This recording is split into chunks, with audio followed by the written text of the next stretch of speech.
$1.6 million emergency room visits, nearly 500,000 surgeries, and about 175,000 babies all born here. For the past 35 plus years, the Banner Desert Medical Center has been serving the needs of the East Valley. And we could talk about statistics over the next 20 minutes or even longer. However, we want to focus on what's truly important: the patients and the care they receive here. We have 3 amazing success stories that we want to share with you.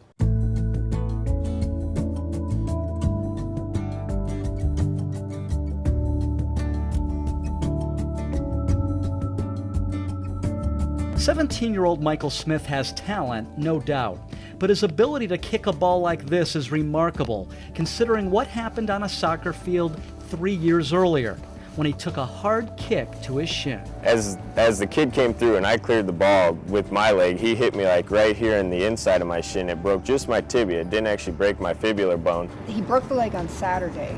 On Monday night, after we had already removed the cast, we went back in. He said to meet us down here at the ER. Took him in and was going to run the pressure testing where they insert needles into the muscle compartments. And what that does is it gives the doctor an indication of how much pressure's in there. And he came back out about midnight and said it wasn't good, that the pressure readings were real high, and that he would need surgery. The last I remember of it, I was in a in a stretcher bed going to the OR, and I was scared, real scared.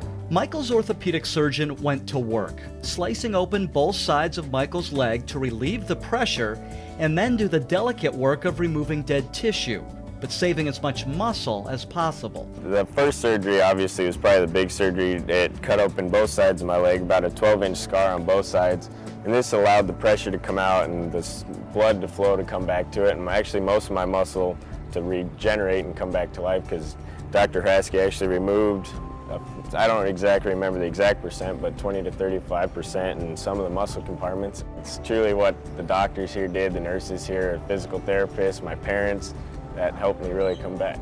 9 months later, Michael was back on the soccer field. For Margaret Watras, the road to recovery has been a little longer.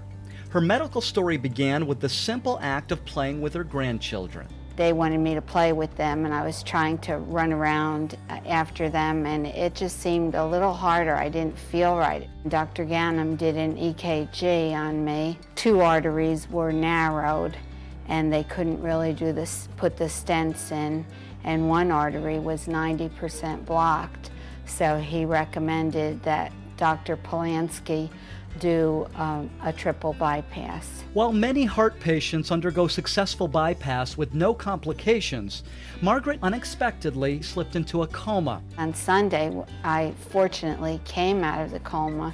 I did have a lot of prayers said for me, and I had the last rites performed too when I was in the coma. Sunday, my husband was there and he said, "Honey, can you see me?"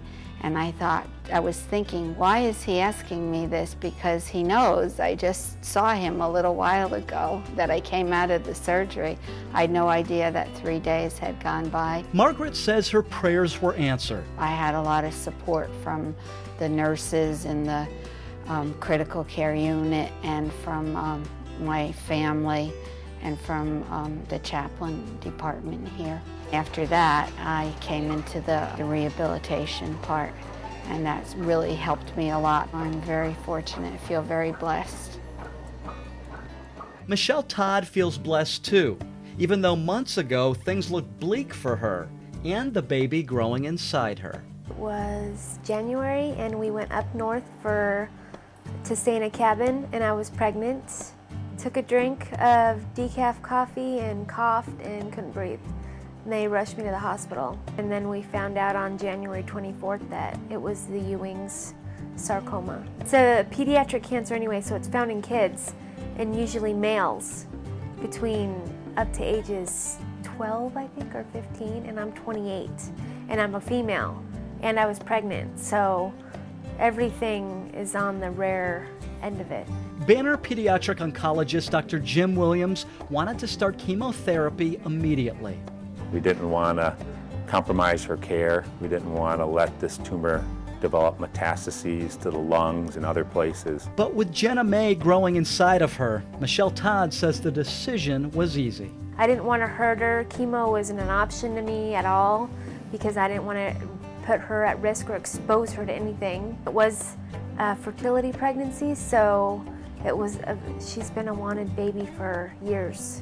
So Michelle Todd put her chemotherapy on hold, and at 31 weeks and 6 days after being induced, Michelle delivered a healthy baby girl. She was 4 pounds 3 ounces at 31 weeks, and she didn't need oxygen.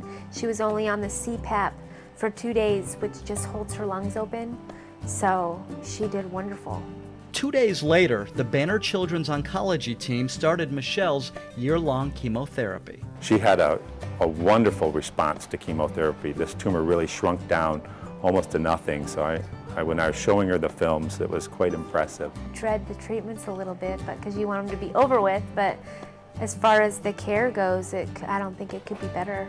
And Michelle Todd is now in remission. For her prognosis is excellent, so we're expecting her to be a long-term survivor with this. Get to enjoy that beautiful child she has. Michael Smith, Margaret Watras, and Michelle Todd. Over the past 35 years, they are just 3 of the more than 700,000 patients who have been treated at Banner Desert Medical Center. A 35-year track record of making a difference in people's lives.